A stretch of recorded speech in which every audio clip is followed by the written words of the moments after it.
से लगभग जो ये एप्लीकेशन मिली 100 है मीटर के इधर मिली हुई है एप्लीकेशन झाड़ में।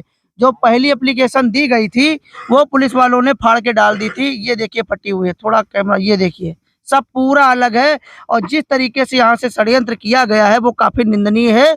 ऐसे पुलिस वालों के ऊपर भी जांच का विषय बनता है और हम लोग इनकी कार्रवाई से बिल्कुल संतुष्ट नहीं है। न्याय मिल गया तो ऊपर वाला जाने, नहीं तो हम लोग बिल्कुल शांत नहीं बैठेंगे। हमको न्याय चाहिए, आरोपी का इनकाउंटर होना चाहिए, ना कि सजा। ऐसे लोगों का इनकाउंटर होना चाहिए। उसका बाप भी गैंगस्टर है। ये देखिए एप्लीकेशन किसने फाड़ा है?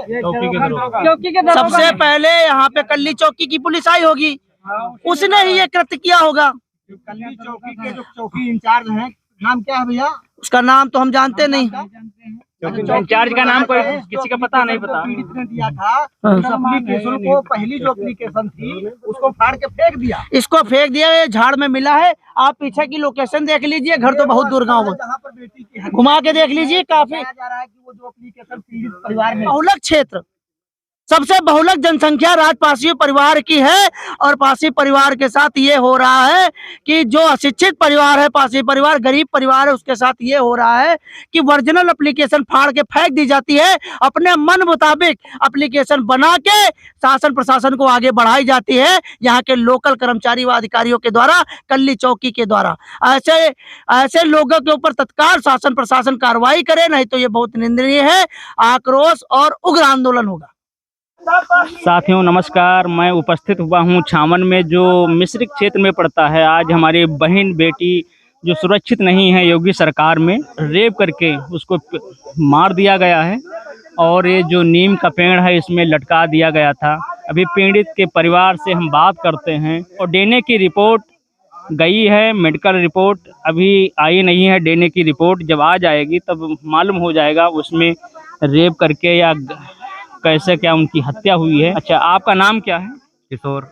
अच्छा, जो घटना घटित हुई तो कैसे क्या घटित हुई, क्या कैसे किस तरीके से? अभी यहाँ हम रहन नहीं, हम तो टनक पे थे। अच्छा, आपको क्या लग रहा है, आपको क्या लग रहा है घटना जो घटी हुई है या लड़का? जब वहाँ दौरे हैं सब बताया गया है, जब बहन आई वहाँ उनकी तब इसीलिए दौरे हैं गांव से, तब ढूंढी नहीं, वो बाग वाग ढूंढी नहीं पाई, तब यहाँ आए तो यहाँ लटका नहीं, भाग पड़े। अशोक भगा के ले गए मोटरसाइकिल पर बैठा के लोग।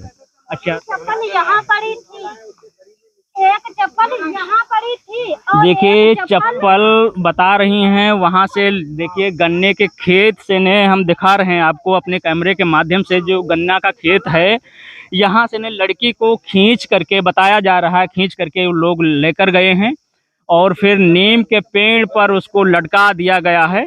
और कहाँ पे? हाँ हाँ, इसी में बाल फंसे हुए। अच्छा, ये देखिए, ये जो तार लगा हुआ गन्ने के खेत के आसपास, इसमें लड़की के बाल फंसे हुए थे। बाल। आपका नाम क्या है? मैं तो रिश्तेदार हूँ। अच्छा, मैं तो रिश्तेदार। ये घटना जो घटित हुई तो कैसे घटित हुई? ये हमको नहीं पता है। अच्छा, आपको कैसे पता चला? ये पता चला हमारे पास खबर गई थी रिश्तेदारी में, और हम वहाँ से चले और चील घर गए, और चील घर में बोला गया कि ये मिट्टी यहाँ से जेसीबी से मिट्टी खुदवा दिया जाए। कौन कहा? दरोगा जी ने। अच्छा। उन दरोगा को हम नाम नहीं जानते हैं। दरोगा जी ने कहा जी यहाँ से फोन किया, खुदवा दिया जाए। तो हमने बोला जी सर ये गड्ढा ऐसे नहीं खुदेगा, इसके बाप से पूछ लिया जाए। तो कहा वो तुम कौन होते हो? हमें कहा मैं रिश्तेदार हूँ और मैं आया हूँ मिट्टी में। तो कहा बोल नहीं सकता हूँ? कहीं हाँ बोलिए, क्या बोलना चाहते हो? हम कहा ये नाबालिग है लड़का और ये शादीशुदा है, तो इसके बाप से पूछा जाए कि मिट्टी होगी या नहीं। कि नहीं होगी, मिट्टी होगी। जबरदस्ती मिट्टी हाँ, दरोगा जी ने जबरन कराया गया है ना। नन्ही, आपकी लड़की की क्या लगती हैं आप? हमारी लड़की ननंद हमारी थी वो। अच्छा, ये घटना कैसे आपको मालूम हुआ है? जैसे यहाँ पर लड़की को लाया गया, हाँ। किस तरीके से नहीं लाया गया, फिर कैसे क्या आपको पता चला? हम लोग लेटरिन के लिए गए थे। बोलो तुम ही बोलो। 2 लोग लड़की साथ में आई थी लेटरिन को, वहाँ से पकड़ के खींच लिया। दूसरी लड़की घर गई, वो बताइए कि पकड़ के ले गए, उठाए ले गए हैं। वहाँ से वो सबको भागते हैं ना, नहीं पाए, वो कहीं छुपा दिया मार के। यहाँ तुम लोगों को कैसे पता चला? हम लोगों को लमडा यहाँ बनाने बताई जाए कि देखो चले, वहाँ उठा के ले गए हैं। अच्छा, आप लोगों को धमकी भी दे रहे हैं क्या? हाँ, और गाड़ी घोड़ा मारा पर आए गरियावत हैं। क्या क्या गाली देते हैं? और गाड़ी देते हैं कि कहा हमारे खेत की लद्दा तो डरे होगा, हम दुखमा पड़ने की लद्दा उनके खेत तोड़े जीवा। काफी परिवार वाले डरे हुए हैं और बेचारे अपने बयान नहीं कर पा रहे हैं और काफी उन लोगों से दहशत है। उनके पर 16 मुकदमे भी लगे हुए हैं और योगी सरकार में जो इस जगह पे जो मुसलमान होता या मुस्लिम होता तो उनको न्याय तुरंत या फिर इनकाउंटर हो जाता।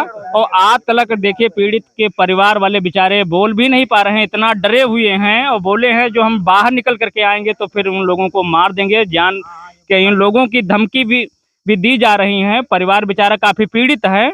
और लाखन आर्मी से राष्ट्रीय अध्यक्ष सूरज पासी, हम उनसे बात करेंगे। भाई यहाँ पे अगर कोई खान पठान और अली होता तो उसका इनकाउंटर हो गया होता, ठीक है। यहाँ पे मानवता और संविधान नहीं चल रहा है, आप समझ लीजिए। 16 मुकदमे हैं अशोक के ऊपर और उसके पुत्र ने इतना गलत काम किया है। एक 14 वर्ष की बच्ची के साथ रेप किया और उसको मार के इस पेड़ पे टांग दिया। ये पेड़ है, आप देख सकते हैं, और घर से कम 1.5 किलोमीटर की दूरी पे। अगर घरेर के आइए तो सीधे 1 किलोमीटर पड़ेगा।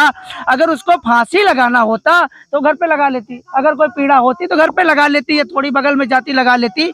लेकिन एडिशनल एसपी साहब ने जो पत्रकारों के सामने जो बयान दिया है वो निंदनीय है। एक आपको मालूम है विगत सप्ताह में एक लड़की की डेड बॉडी लटकी हुई पेड़ से थाना मिश्रित में छावन गांव में मिली थी। उस संबंध में हत्या का मुकदमा दर्ज था। उसमें 4 लोग नामजद थे, अशोक मिश्रा, उनके लड़के 3 लोग थे। पोस्टमार्टम रिपोर्ट में उसमें आत्महत्या का केस जो है पुष्ट हुआ है। 2 आदमी जो मुख्य थे वो गिरफ्तार कर लिए गए हैं। अशोक मिश्रा उनका बेटा जो अभिजीत मिश्रा था, और 2 आदमी लोग आज कहने आए थे कि 2 लोग जो उनके अन्य बेटे नामजद लोग गाँव पे उस समय नहीं थे, लोग बाहर नौकरी करते, यहाँ पर लोग नहीं थे, बल्कि अन्य लोग भी उसमें सम्मिलित थे।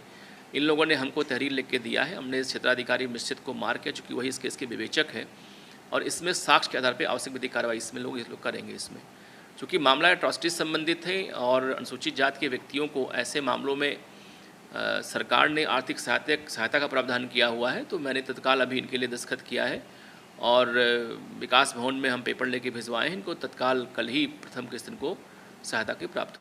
उन्होंने बगैर विवेचना के बोल दिया। पहले तो 302 का मुकदमा लिखते हैं, फिर एसपी साहब कहते हैं कि लड़की ने आत्महत्या की है। अब आप समझ लीजिए कि इन गरीब परिवार को न्याय मिल पाएगा जो इतने बड़े सम्मानित पद पे बैठे हुए हमारे एसपी महोदय तो साफ साफ मीडिया में कह रहे हैं कि लड़की ने आत्महत्या की। योगी सरकार में तो बहन बेटियां सब सुरक्षित हैं, फिर भी ऐसा क्यों हो रहा है? कहाँ पे सुरक्षित है? अगर सुरक्षित होती, ये तो कहते हैं कि आजकल जो शोषित वंचित गरीब परिवार के लोग हैं वो लोग खुले आम चल सकते हैं, रात में 12 बजे चल सकते हैं, और यहाँ पे साला 2 बजे दिन में रेप हो गया और बच्ची को मार के टांग दिया गया। कौन सा संविधान चल रहा है? कौन सा योगी राज चल रहा? तो लोकतंत्र की हत्या हो रही है। बिल्कुल लोकतंत्र की हत्या हो रही है और अपराधियों का साथ प्रशासन भी मिलके दे रहे हैं, गरीबों का कोई साथ देने वाला नहीं है। और अगर यहाँ पे न्याय नहीं मिलेगा तो बिल्कुल यहाँ पे उग्र आंदोलन होगा गांव वालों की तरफ से और लाखन आर्मी की भी तरफ से, और भी बहुत सारे संगठन आएंगे मानवता के लिए, पूरे लोग आएंगे यहाँ पे।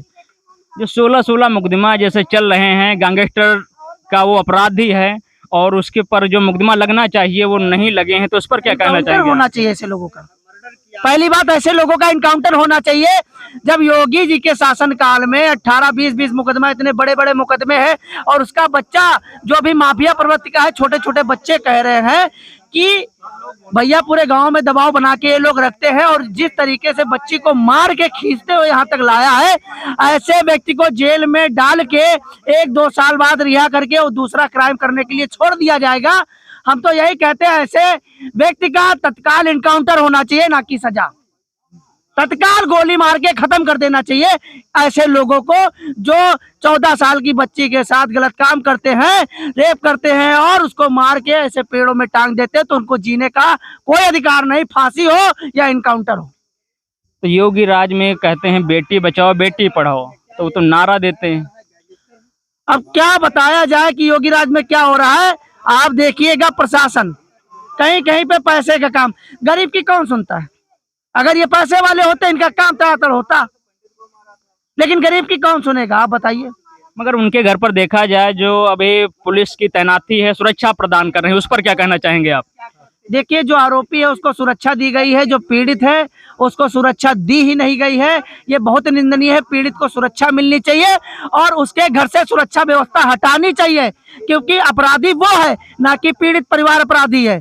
तो किसको सुरक्षा की जरूरत है? सुरक्षा की जरूरत है इनकी तरफ जो गवाह है, विटनेस है, पीड़ित परिवार है, क्योंकि वो अपराधी है, वो गैंगस्टर है, वो इनको डरा सकता है, धमका सकता है बयान बदलने के लिए। तो मैं इस समय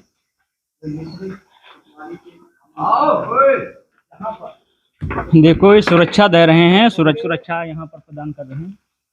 जो भी घटना घटी है, शांत व्यवस्था बनाए रखने के लिए हम लोग यहाँ पे हैं। अच्छा, किसको सुरक्षा देना चाहिए, किसको नहीं देना चाहिए? एक इनके विषय में हिस्ट्री सीटर एक है। नहीं, हम लोग शांत व्यवस्था बनाने के लिए, गांव कोई बवाल ना हो, कोई शांत व्यवस्था गांव बनी रहे, इसलिए हम इधर भी रहते हैं उधर भी रहते हैं। तो नहीं, जब आप पीड़ित के उधर जाते हैं? जी भाई, जाते हैं, पीड़ित के वहाँ देखते हैं, उधर भी जाते हैं, पूरे गांव घूमते। आप मैंने देखा तो यही आप दिखे नहीं तो थोड़ा छां है यहाँ, वहाँ थोड़ा धूप है, एक राउंड मार के फिर इधर आ जाते हैं। अच्छा, जो विक्टिम है, जो पीड़ित है, जिसकी हत्या हुई है, जो हत्या का आरोप लगाया गया है, तो यहाँ पर किस अधिकारी ने जो है यहाँ पर भेजा है सर? हमारे इंस्पेक्टर साहब ने हमको शांत व्यवस्था बनाए रखने के लिए अच्छा, गाँव में लगाया। महोदय मिश्रिक जी सर, यहाँ पे शांति व्यवस्था के लिए। जी, लेकिन आप तो उन्हीं के वहाँ हो जो जिन लोगों ने हत्या की। मैंने पूरे गाँव हम लोग घूमते रहते हैं।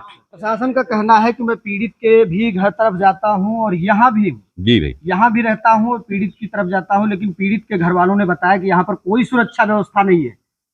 फिलहाल उनका सवाल है कि यहाँ पर अभी यहाँ पर कोई सुरक्षा व्यवस्था नहीं दी गई है और कोई कांस्टेबल वहाँ घर पे नहीं जाता है और वो भयभीत है। उन्होंने कहा भी है कि हमें खतरा है, इन लोगों से और भी खतरा है कि अन्य लोगों को जान का खतरा है।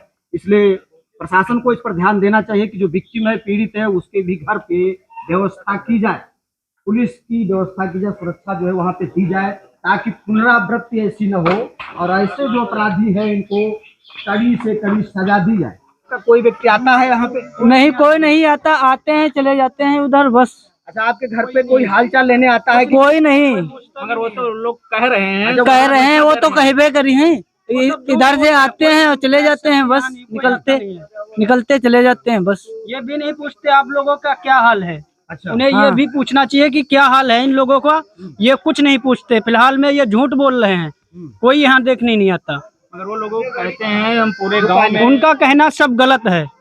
यहाँ कांस्टेबल वहाँ तैनात है, जो हिस्ट्रीशीटर है जिस पर हत्या का मुकदमा लगा हुआ है, वहाँ पर मैंने देखा जो कांस्टेबल 2 वहाँ पे आराम कर रहे थे। वो कह रहे थे वो वहीं आराम करते हैं, उनकी रखवाली करते हैं, हमारे उधर कोई नहीं आता। था कि मैं पीड़ित के घर जाता हूँ, वो सब झूठ है, सरासर झूठ बोल रहे हैं। और जो अगर दुकान पर कुछ लेना होता है तो आता है, बाकी हमारे घर में पूछने नहीं आता कि क्या दिक्कत है।